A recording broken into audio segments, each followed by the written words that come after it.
Is this the year that Minnesota finally breaks through and wins the Big Ten West? The talent is there, the schedule is there, and now PJ Fleck has to finally row the boat there. So welcome back to the Gridiron Expert, guys. We're so glad that you could join us today as we break down everything you need to know about the Minnesota Golden Gophers heading into this upcoming college football season. As always, please continue to like, comment, subscribe, share our videos. Of course, check out everything down in the description below, including our expert picks over on our website, thegridironexpert.com. Some of the best college football and NFL spread picks in the country for one of the lowest prices in the country. We've beat out over 80% of the national handicappers each of the last 5 years. And if you want guaranteed winnings, a guaranteed winning record, guaranteed money in your pocket, the best customer service any handicapper is going to give you, this is the place for you. We'd love for you guys to sign up today for that full year-long subscription. Also, check out our Patreon account for exclusive college football content year-round. Become a member of our Patreon Wall of Fame and check out our mailing address. Send us some gear. We'd love to get some Minnesota gear up in our backgrounds. We expand our GE Nation from coast to coast. We've got a lot of teams up here on the East Coast, the West Coast, definitely here in the South. Would love to get some more from the Midwest and up north. Send it over to that mailing address again down in the description below. So let's take a look at Minnesota, guys. There's a lot of rumors going around right now of the toxic / cult environment that PJ Fleck has kind of implemented during his time with the Golden Gophers, and we're not sure if anything's going to come of that before the season starts or, in the middle of the season. We're not really sure. Right now, at the time of this video, nothing's really been said about that or anything's come of that. So right now, we're going to be under the impression that PJ Fleck will be leading his team, that the Golden Gophers will kind of put any of those allegations or bad mojo in the rearview mirror. Start focusing on the season ahead. And like we said at the beginning of this video, they've got the talent to do something special this year. Offensively, this is a team that I think is going to be better than people think. I know they lose Tanner Morgan, a veteran quarterback of the Golden Gophers. I know that they lose Muhammad Ibrahim. I get that. But Ethan Kaliak-Manis, he's already got a nickname, right? He's the Greek gunslinger. He's got a heck of an arm. And the time that we saw from him last year, he played some pretty good ball, and he becomes the first dual-threat quarterback at Minnesota since 2016. He's got a great arm, guys. 319 yards in that season finale against Wisconsin. A win over Wisconsin, we should add. They also bring in Sean Tyler, over 2,800 yards at Western Michigan. He comes in at running back, so I think the running back core is going to be just fine. 2 1,000-yard seasons with the Broncos. Their top 2 pass catchers return. They're going to be pretty solid up front. This is a Minnesota offense that, again, I think is going to be a lot better than people realize and actually might have a pretty effective passing game for once.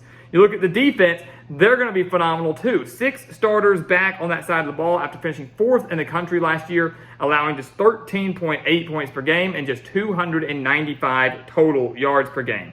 Cody Lindenberg, he returns at linebacker. The defensive line is extremely solid, and I think this is going to be one that really takes a major step forward after only racking up 19 sacks last year. Really didn't create much pressure on opposing quarterbacks. I think that takes a major leap forward this year. Tyler Nubin, Justin Wally, both returning in the secondary. This is going to be a very, very good Minnesota defense. Once again, very well could finish in the top 10 nationally. So, again, I love this Minnesota team. They've done extremely well under PJ Fleck. I know they haven't won the Big Ten West, but they've been relevant. They won 11 games a few years ago. Consistently under him, been an 8-9 win team, just like they were last year. Let's see what they can do this year with a very, very, very favorable schedule. Opening up the year at home against Nebraska.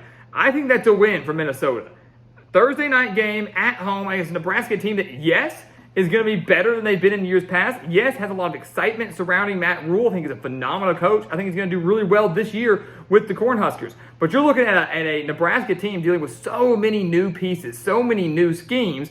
From a continuity standpoint, doesn't have what Minnesota has. They are accustomed to PJ Fleck. They know the system. They know what's expected of them.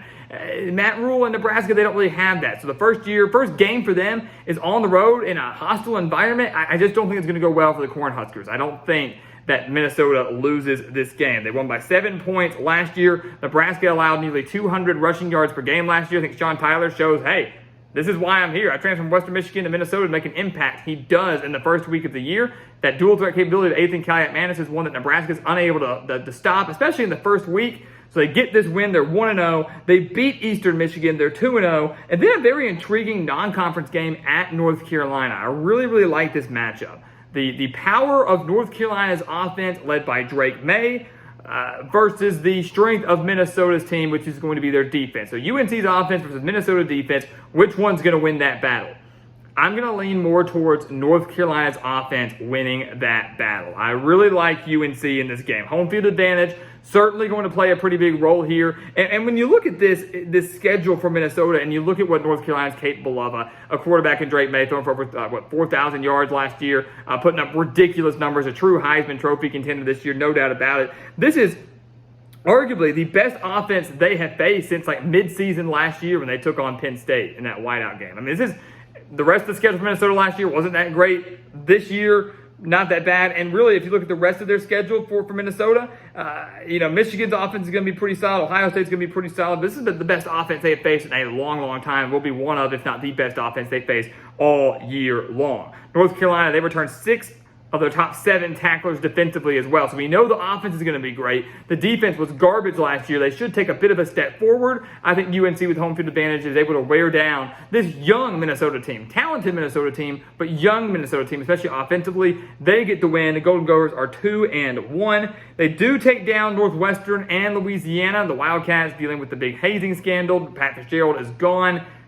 Not going to be a great year for the Wildcats. And funny how right after that comes out that the allegations against PJ Fleck and the Golden Gophers come out. So we don't know what's going on in the Big Ten West.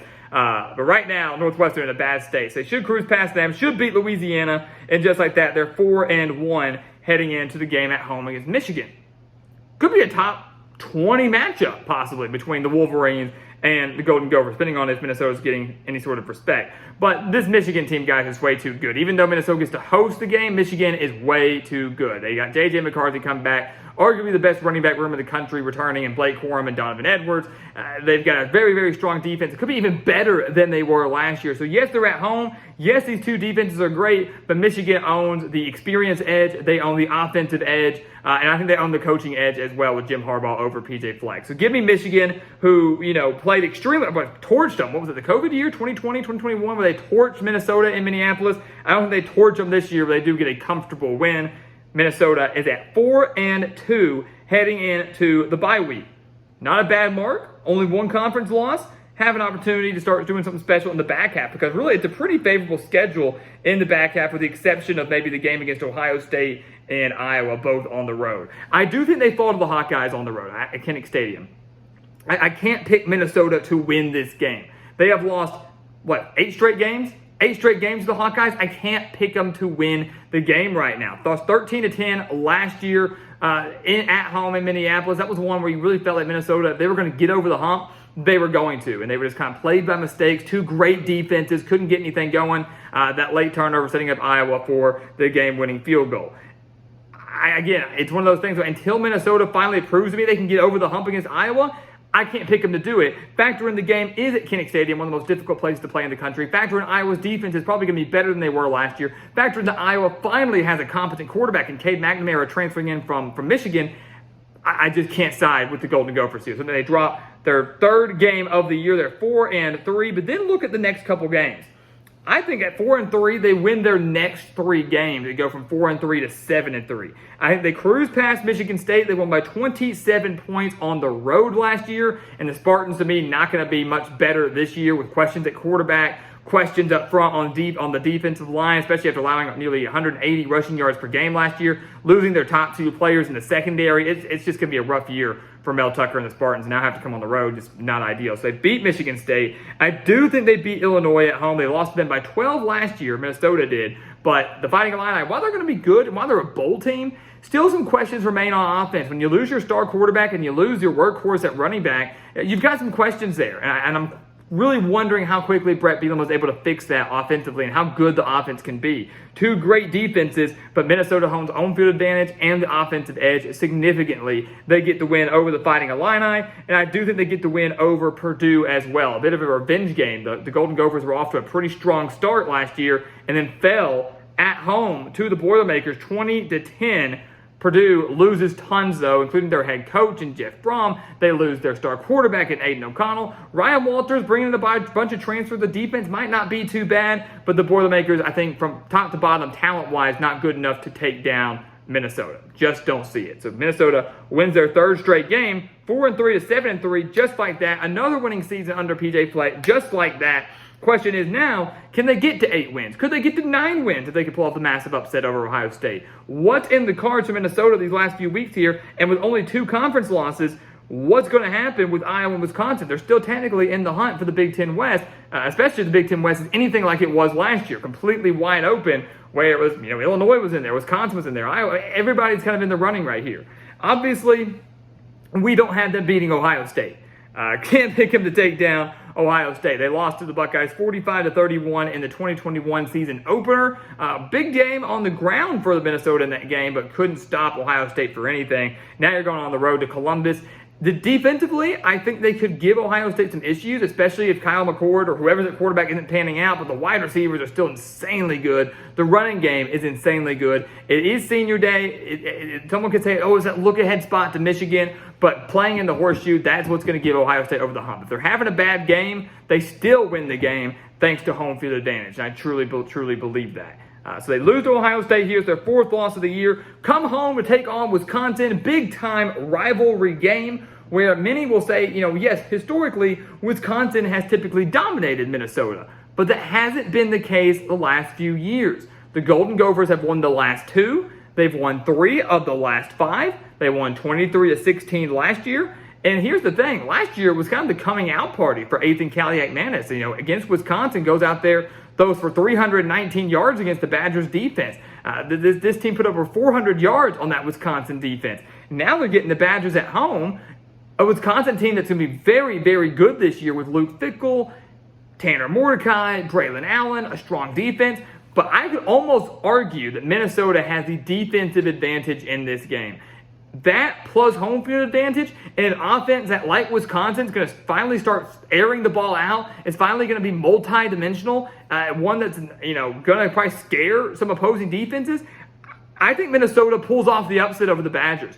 And that's an upset that could really drastically shape who plays for the Big Ten championship game, but also could affect who plays in the college football playoffs, because Wisconsin, very well, with the schedule that they have, if they live up to expectations, could very well be a 1-loss, maybe even undefeated team heading into the season finale. That could be too much to ask, but go look at the Badgers' schedule and tell me where you can find 2 or 3 losses prior to this game against Minnesota. But regardless, Minnesota has Wisconsin's number slightly right now. That defense is going to be good for Minnesota this year. It's going to be one of the toughest defenses Wisconsin faces all year long. And I think personally, if they can shut down Tanner Mordecai, if they can shut down the passing game, Braylon Allen's not going to have himself a huge day on the road. So Minnesota finds a way defensively to slow it down. Ethan Kaliak-Manis has himself another big day offensively for Minnesota. The Golden Gophers get their 3rd straight win over Wisconsin, and they finish the year at 8-4. Honestly, not a bad year for Minnesota, all things considered. Considering what's happening right now in the offseason, some of the things, off-field, the field distractions, concerns about what's going on within the program, if they can keep their head on straight, the talent is there to have a big year. The offense is there to take a major leap forward. The defense is going to be strong as always. And the schedule is there for Minnesota to do something special. We have them at 8-4. Wouldn't be shocked to see them grab one more win. More than likely it would come on the road at UNC, maybe Iowa. But I think 8 or 9 wins is probably the max for this team this year. And again, that would be another fantastic year in Minneapolis, another shot at a fantastic bowl game, fantastic end of the year. They're not rowing the boat to a Big Ten title, but they are rowing the boat to consistency. So guys, as always, thank you so much for watching us here at the Gridiron Expert on YouTube. 8-4 for the Minnesota Golden Gophers in 2023. As always, please continue to like, comment, subscribe, share our videos, and check out everything down in the description below. Do not forget about our expert picks. Make sure you go sign up for those today to take advantage of the full year-long subscription, our Patreon account for exclusive college football content year-round, and of course, our mailing address to send us some of your team's favorite gear, Minnesota gear. Get it up here. Let's get more just from the north, more Big Ten gear. Don't have too much here with us. Rutgers is only one, so we'd love to expand our GE Nation even more. Send it to that mailing address again down in the description below. And once again, guys, as always, thank you so much for watching, and we'll see you next time right here on the Gridiron Expert.